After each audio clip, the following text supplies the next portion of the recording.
and there's going to be a beauty sector of discussion. The beauty sector in India has been immense growth and transformation. We now have panel on decoding the phenomenal rise of D2C beauty and personal care brands. So now I take the pleasure in welcoming our moderator for the day, K. Ram Sudhir, the head of acquisition and partnership, GreenHonchos. Can we have a round of applause to welcome our moderator? And we'd like to welcome our panelists. We'll have the chairs, sir. Just kindly wait for a moment.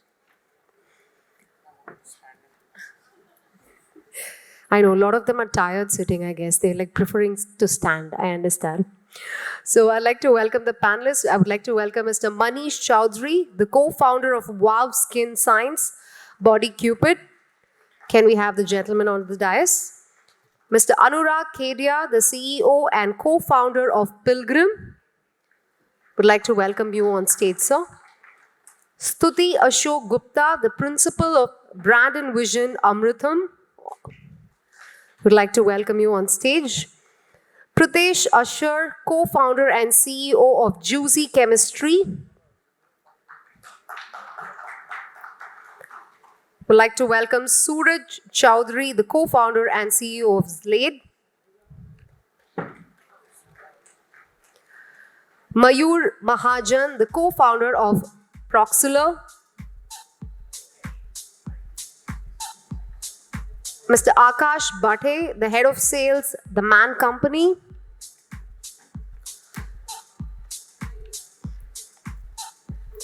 Tarun Sharma, the co-founder and CEO of MCaffeine. Mr. Prateek Ruhail, the co-founder and CEO of Vanity, Wagon. Can we have one round of applause for all the panelists? Can you make yourself comfortable this side, sir?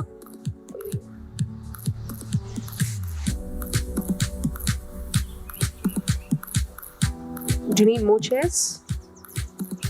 One more.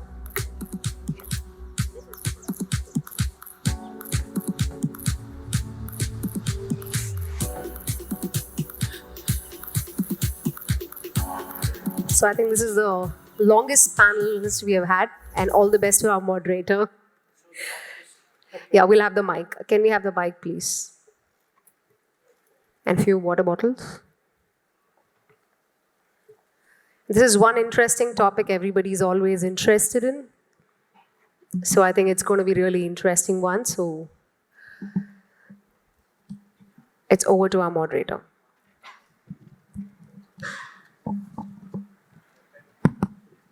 Good evening, everyone. Yes, this is the most power-packed audience or speakers that you can expect, and the wealth of experience, knowledge that we can expect is immense. We got some time to speak, connect even before the session could start. And all of us unanimously have decided that, everyone would like to share their insight on certain topics, post which we would like to take a pause and do a lot of Q&A, because I got to know that there are a lot of people who have walked in from different corners of the country to understand and know from the leaders of what it takes to boost, scale up, and nurture and grow the D2C brands in the personal care and skincare space. The way we would like to do is keep it very interactive. My first question would be to the only lady in the house, to Stuti and to Mayur, would be, what are your thoughts on how clean beauty, quote unquote, is gaining prominence among the millennials and the Gen Z customers? So, firstly, I feel that, clean beauty as a concept is not new, the way at least it's branded. Clean beauty has always been a part of our Indian culture when you look back a few generations. And Ayurveda is a great example for that. And in fact, at Amrutam, what we are trying to do is also bring in that Vedic science and connect it with modern lifestyle. Essentially, if you look at Gen Z and millennials, they are looking for, largely whether the brand is giving cruelty-free products or not. Then they're looking at clean ingredients because, earlier we would just use a product because a certain celebrity was endorsing it, but now we actually turn around the label and see what ingredients are put in it, and certain brand values that go along with it, and which adds to the clean beauty aspect. And of course, if something is harming environment, then of course it's going to harm you as an individual. So that has also come up in the whole umbrella of clean beauty. Hello, hi, Mayur this side from Prolixr. As rightly mentioned by Stuti, just to add to this, I believe, according to me, it's about the awareness. Gen Zs and millennials, they are very much aware about the content they are consuming. So they now very much aware about what they want and why they want. That's very much, they are very much, you can say that depending upon the ingredients, they know what ingredient they want and why they want this. And also, I'll say that clean trend is clean beauty. It started as a trend, but now you can see that Gen Zs and millennials, they take it as a responsibility to, like, they are very much conscious about cleaner and creating, like, you can say that for the cleaner environment. And also, I just want to say that they're like, we can call them skin intellectuals. That's it. Great. So now moving on, let's talk about the credibility aspect of the D2C brands. Pritesh from Juicy Chemistry and Tarun from MCaffeine. What do you guys think? How are, the new age D2C first brands are establishing the credibility? Because we've all been those creatures who used to go to the store, someone uses it, then, we go check and then, take a decision. But here everything is almost virtual. What are your thoughts? I'll take that. So first of all, it's great to be here. Thank you so much for having me. Sitting on this phenomenal panel is something else. Great to connect for the first time like this. With credibility, I think Juicy Chemistry's journey, when it started off, we were asked this question over and over and over again.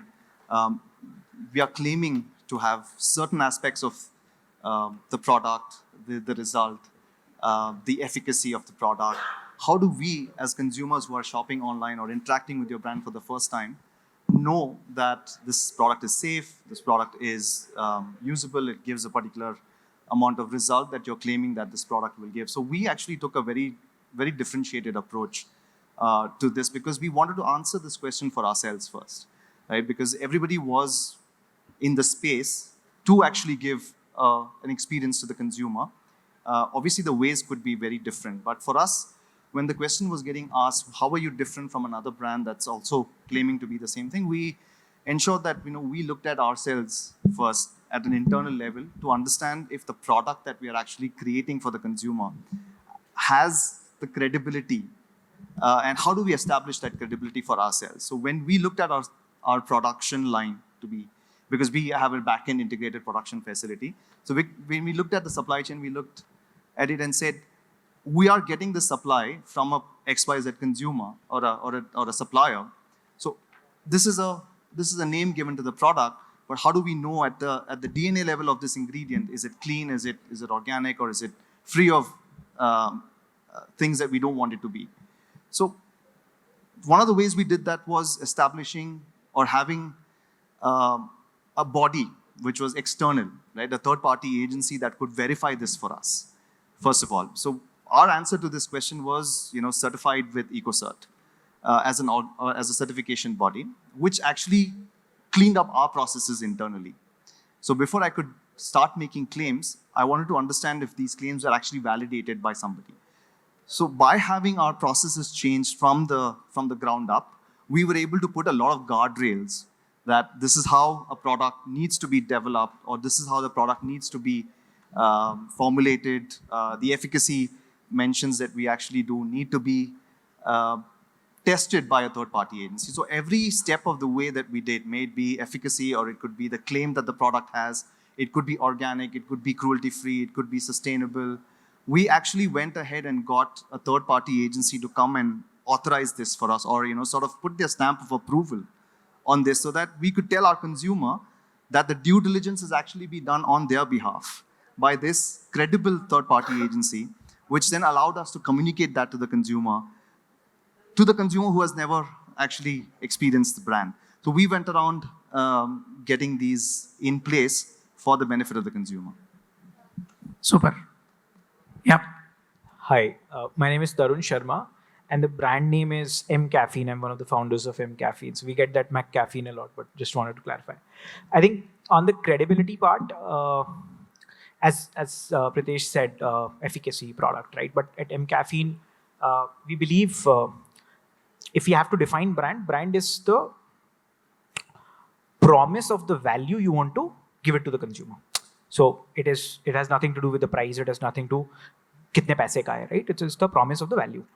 At MCaffeine, how we define that credibility architecture by way of value is we have these 4 E's if you look at any product or any brand, right?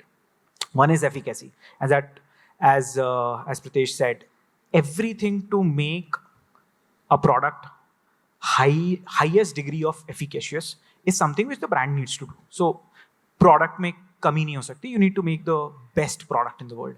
And then certification, testing, everything comes along, right?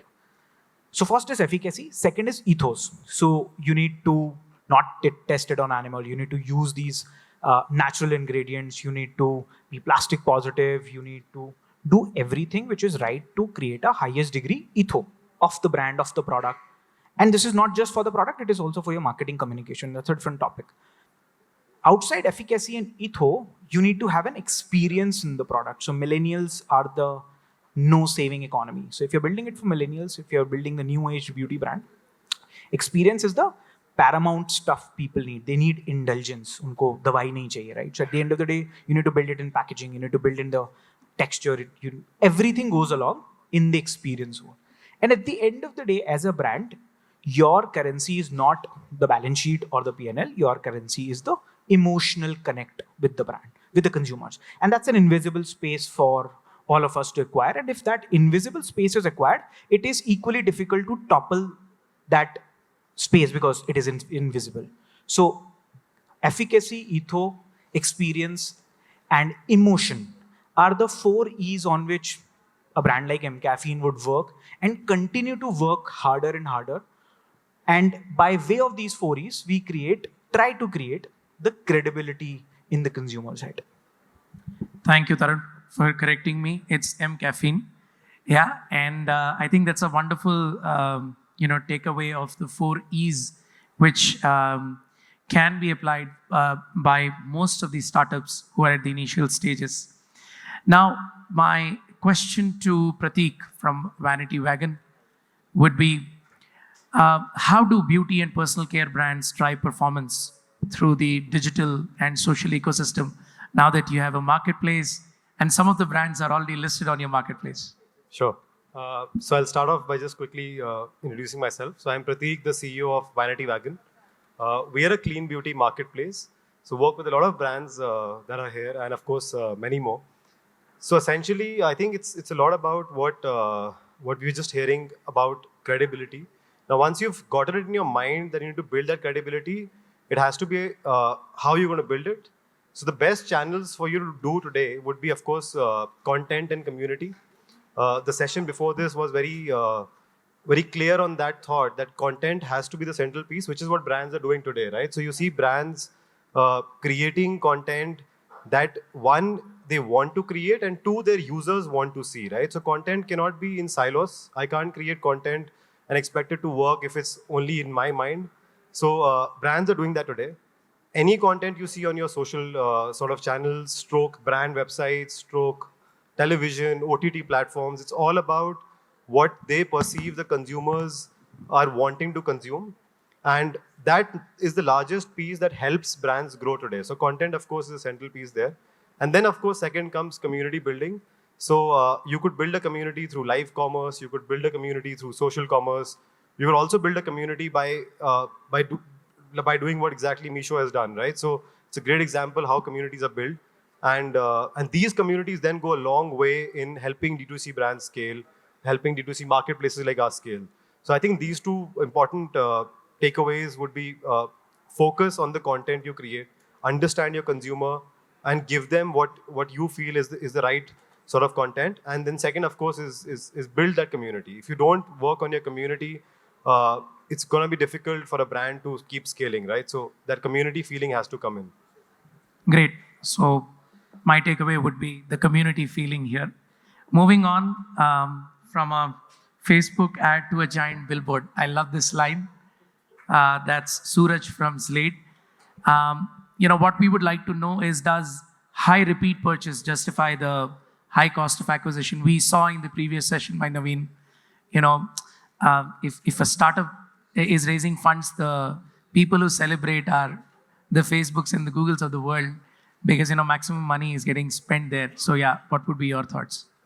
Yeah, so I think the short answer would be yes, absolutely. And because see, retention is the core fundamental of direct-to-consumer e-commerce. If you are spending any money on performance or any marketing channels to acquire a customer, there are high chances that you're spending very, very high on marketing. And the only way that you could recoup those costs is via long-term customer value, which is retention, which only comes via retention. If you don't have retention, then you have to have gross margins of 80-90%, which is very difficult to achieve. So yeah, I think it absolutely makes sense, and retention takes care of that high CAC problem. So Anurag, if from Pilgrim, would you like to add to this, because you've been a big supporter of customer experience, technology to being an enabler. So how do brands really make a balance? So one clarification, we don't use any AI or ML in our technology. Yeah, we don't understand that. Having said that, I think technology has really democratized a lot of information, consumer insights, market research, which was otherwise available only to the larger brands. For example, if today we have to do a poll, you pay Facebook $500 and you get 1,000 responses, which give you clearly what consumers are preferring.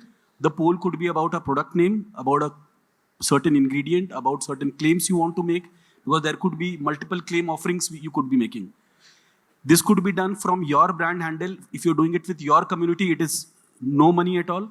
If you don't want to use your brand handle, you could do a proxy handle and run the campaign from there and get responses in exactly 24 to 48 hours. Something like this in the earlier days would have taken many, many months and lakhs of investments, if not more, to get a good quantitative market research done.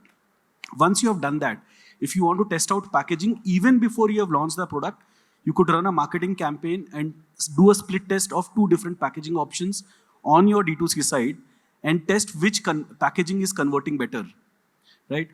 If you want to engage with a talent or a celeb, you could actually run a poll on the thank you page. And this is a learning I have got from Fireside, who's there in the audience somewhere.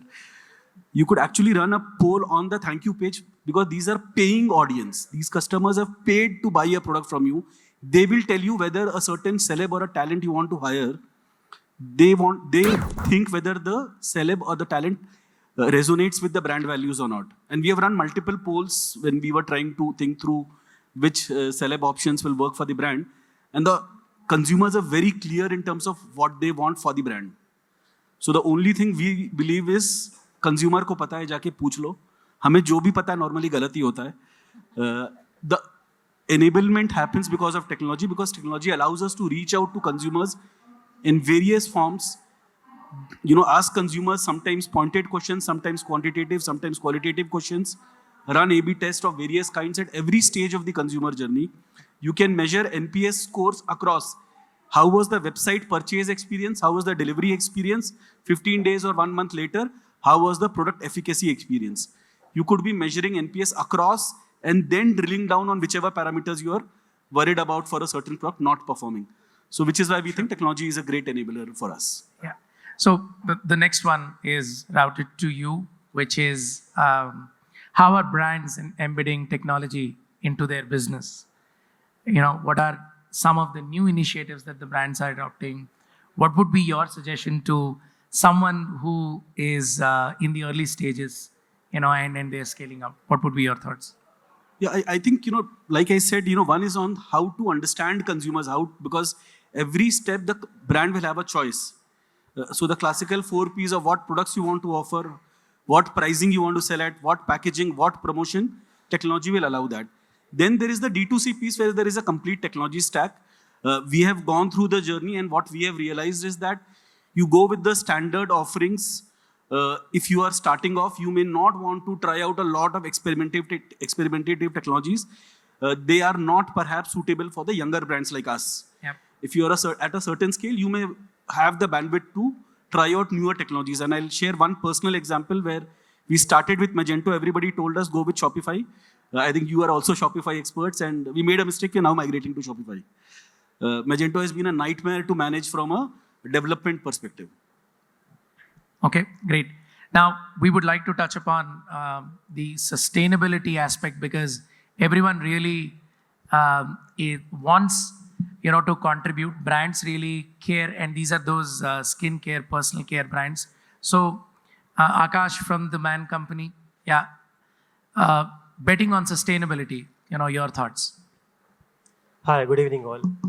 So sustainability, yes, I think every brand in personal care, beauty, grooming has to focus on it. One, in terms of the revenue, right? Because today millennials, Gen Z customers, right, they seek value in the brands who are more lean towards sustainability or clean beauty, right? The other part, as a brand, we need to be aware about, and we need to be answerable to ourselves, what are we doing to this earth, right? So it is both. But the larger picture upon the Gen Z and the millennials, I mean, people who were born in 80s like me, right? Terms like global warming, cruelty-free, all these terms started coming in 2004, 2005, and then the seriousness wahan se aage aaya. But then the millennials, Gen Z were born in that era wherein this was very serious, right? And the information about all this was very quick through social media, through YouTube and all. So today, it becomes an obvious choice while or part of decision making for the millennials or Gen Z to seek value in terms of in brands, wherein brands are lean towards sustainability or clean beauty, right? Saying that, and obviously the millennials or Gen Zs are also ready to pay premium for the same, right? Yeah. At the Man Company, we also did our bet in the last couple of years. For example, we eradicated cellophane from our packaging 100%, right? Instead of using bubble plastic wraps, we started using honeycomb paper, right? Instead of sending out poly bags of our products in poly bags while delivering through Flipkart or Amazon, we started doing it in corrugated boxes, right? The packs that used to go from our own website, right, for our own orders, we started giving the paper boxes, right? And also we gave a QR code on it on how this paper boxes you can use at home as a pencil stand or a pen stand, or a phone music booster, right? So this is so we also did in 2021. We produced plastic wastage of at least 15,000 kgs, but we also made it a point that we recycled for 15,465 kilos as well, right? So so these are the things that we need to be aware. We need as an aware brand, right? As a responsible brand. It is our part and our way moving forward in 2022 and 2023 is to be plastic neutral brand, and then going forward to be a plastic negative brand. Sure, super. Moving on to you, Manish, from Wow Skin. I would definitely want to hear your thoughts on the sustainability aspect, because you are one of those brands which is taking India to the global standards. Thanks, Ram. Really excited to come back to a virtual conference after many years, but really excited to be with you all. I'm Manish Chowdhary, co-founder of Wow Skin Science, one of India's fastest growing D2C brands. Was lucky to be a part of the initial era of building a brand cheap. Things have eventually got more competitive and more interesting. And it's great for customers. So I always continue to believe that we're a united front for consumers Just before this prep meeting, I just told them that we might not even be 0.3% of the market size. So there's a lot for us to be done. But just to start off with, we are the first Indian beauty brand to launch a paper tube to start with. If you would have seen few of our commercials on YouTube, greenwashing is what the millennials say, right? We have fake it to make it. At our end, we are very conscious about being true to our claims. That's what we built the brand from. I think it's initial days as a consumer and what we read, continue to see the Indian consumers a little bit still in the center. We still continue to believe that what can the product do better for us, and then we think for the environment. So we're in that transitional change. But I think we're a couple of years away. But brands like us who are being social, obviously we're a PE-funded company, so we have ESG, which is our compliance as a start off with a lot. So we follow that pretty intensively. But just giving a point of view, we're very innovative in that. But I can promise you a lot of innovation and first mover advantage on waterless. A lot you will see in the next couple of quarters, which we've been working over the last couple of years to excite the Indian consumers. But I hope it's not one of the brands which is trying to do a greenwashing kind of initiative, but we'll be true to what we're trying to claim. Still in a transitional phase, but we'll give it our best on what we can give to our customers. Perfect, thank you. There was one question that we reserved, and unanimously everyone in this group chose Manish to answer that, which was how quote-unquote made in India brands are going global. I think that's one of the most common question I've been asked for years. A lot of founders come and ask me, I'm going to forget India and I'm going to start selling abroad. I think India is a huge populated country. Focus was always India. But when we started off in 2014-15, we wanted to break clutter. This is a very interesting sector to be in, high gross margin, very exciting to build a brand. We always wanted to do something which was different.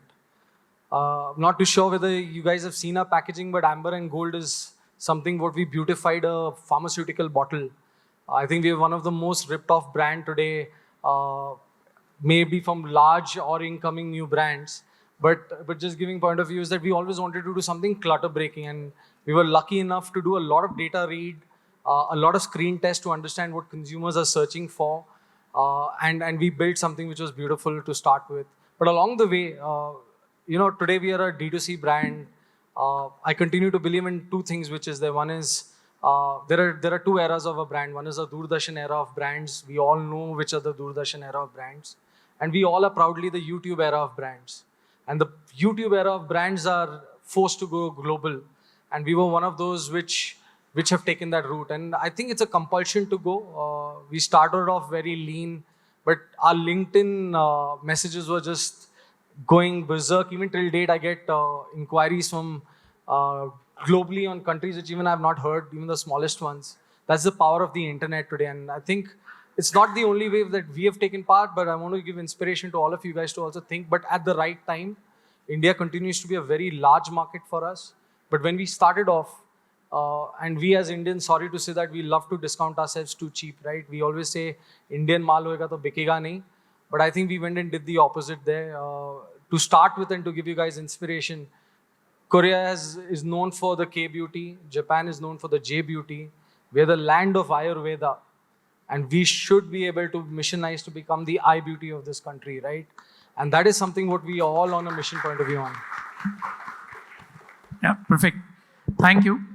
So, A-beauty, quote unquote, for people who would like to take it as a takeaway from this session. We have time to take a couple of questions. This is the best platform when you can actually ask and get to know if there are any.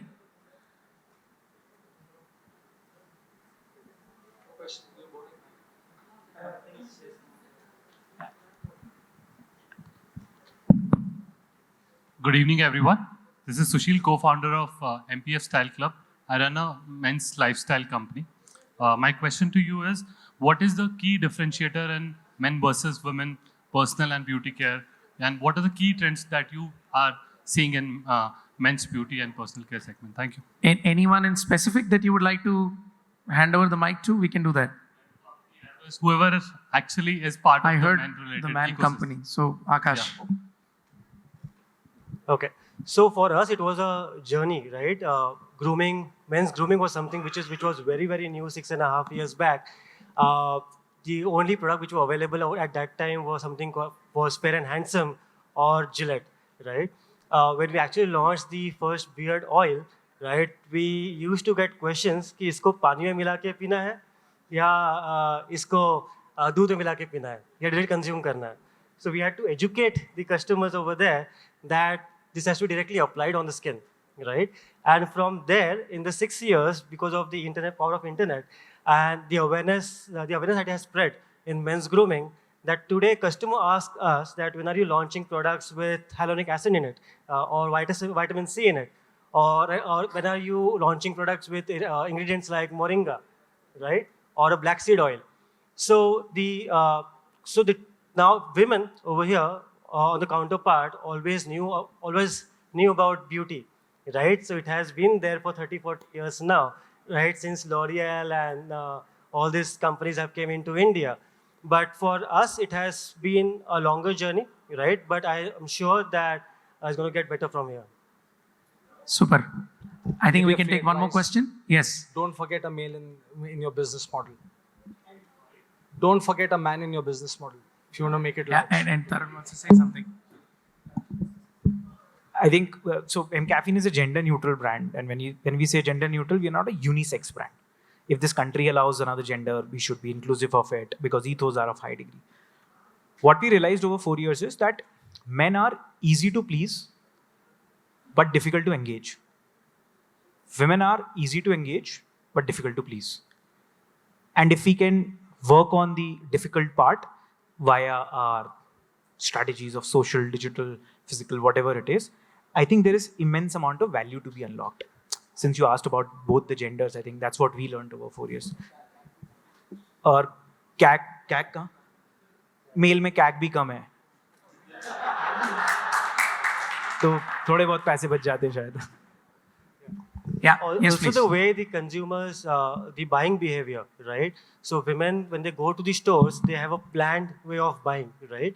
And they have a list of products they want to buy, right? But men, they are more of impulse buyers, right? So even if you're available in offline model as well, then you have to see where your exact placement is, because usually men are just a companion in the shopping with women, right? And then they pick up products at the checkout places, right? So it's more of impulse buying than a planned behavior.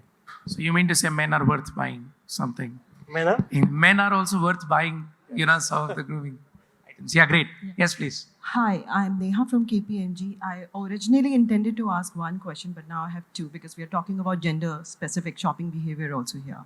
So my friend there spoke about gender-neutral beauty products, right? And we see right now probably the focus is not much when we talk in Indian context. I see a lot of brands coming up with specialized products for a particular gender, not really on unisex lines, where we are talking about targeting Gen Z. So, I mean, what is it that's stopping us here? Stopping us from?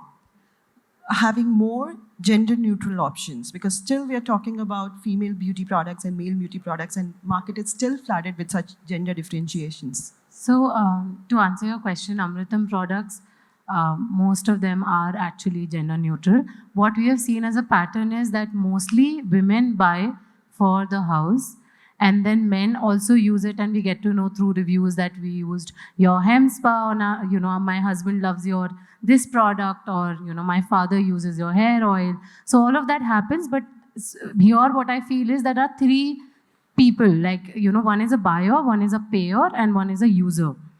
And earlier, if you look at a few decades ago, usually the men were going out and buying for the whole family. But now I think it's turned around and women are going out and buying for, their partners or even their parents. So I feel that it is like, when it comes to Amrutam, yes, when we look at the data, major percentage is women buyers. But when we look at the users, then it's both men and women. So I understand what you're saying, that, there are companies, like there are brands who are specifically focused on men. And I assume you're saying that there are brands who are specifically focused on women. But it's not like that. It's just that the buyer happens to be the women a lot of times, but users are both men and women. Okay. Did I answer your question? Yeah, I basically wanted to understand from a company perspective, why aren't we bold enough to accept us as a gender? We do accept we are gender neutral. In still fact, he just accepted he's gender neutral. Very few Out loud accepted. Yeah, out loud. I mean, if you wanted very to be few. on our homepage banner, we do that. Actually, it's a great campaign. idea. Even the models, I mean, the creatives is also not, I mean, obviously if you're on digital platform, if you're targeting you, it is conditioned in a certain way. Yeah, exactly. But as a brand, we are a very hardcore gender neutral brand. I mean, data speaks so. But to answer your question, I think it's a change which is happening. Over 5 years, what we have seen is that this change is not just in our industry, it is across a lot of places. As you see, so there is this hashtag, if somebody wants to follow, there's a hashtag called MCM, Man Crush Monday, and WCW, Women Crush Wednesday, right? The numbers are very ulta than what we are trying to see the change. Just then wo numbers reverse ho jayenge, I think we'll start seeing that, there is a sensitive male who can cry in a movie, and there is a woman who can go out on a Royal Enfield and go to Leh. Ye jo intersection jaise bada hota jayega, people will start calling them gender neutral. I think over 5 Also years... adding to, the whole social aspect of how women are sort of expected to do self-care way more than men indulge in it, like the whole social stigma around it. When that reduces, automatically we will see more men buying gender-neutral products the way women do. Totally agree. I think so. That helps. Yeah. Thanks. And the last question is more around, we spoke about K-beauty, J-beauty, and the Ayurveda age, and now coming up with I-beauty. That's an interesting concept.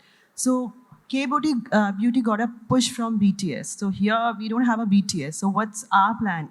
I think a siloed approach where we go as one single brand and try to sell in the global world may not help. So is there any collective strategy from a category perspective or the community perspective that we are trying to take here? Yes. So I think iBeauty revolves around all Indian homegrown ingredients is what you're building, right? I mean, look at what Ayurveda has actually done globally. At least at our end at WOW, we've beautified, made the ingredient look, sorry to say, sexier. And that's how you position it globally, right? So I think that's what you'll see, the revolution on the new age brands which will come up, like all of us sitting here, modernizing the Indian ingredient and romancing it globally as well as nationally. That's something what will play out long term. Thank you. Thank you everyone for wonderful questions, engagement, and thank you to all the speakers for taking out time and contributing with the wealth of knowledge. Thank you so much. Over to you. Thank you so much. I request Ritu Maria to kindly join us on stage to recognize our panelists. Can we have Ritu Maria?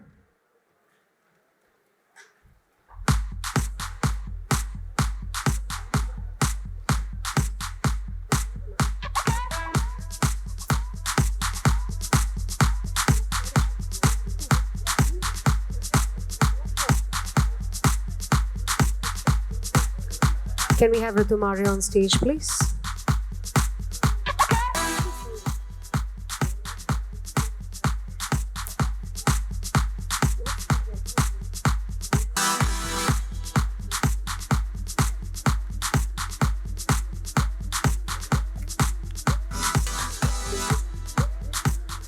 I'm so sorry. We will have Mr. Lokesh Arora to kindly do the honors. Can we have the gentleman forward, please?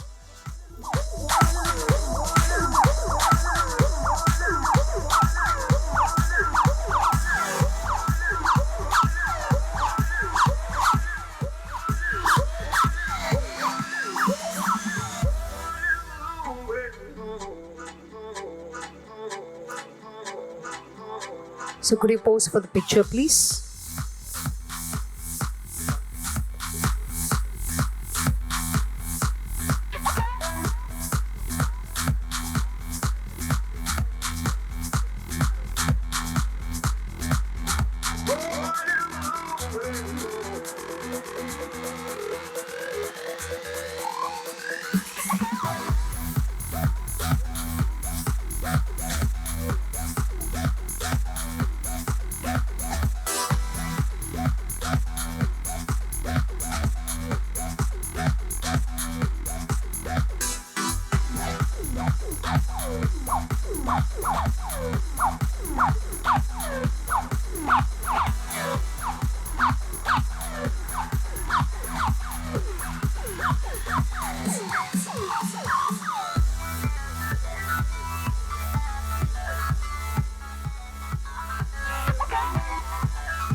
Can we have a group picture?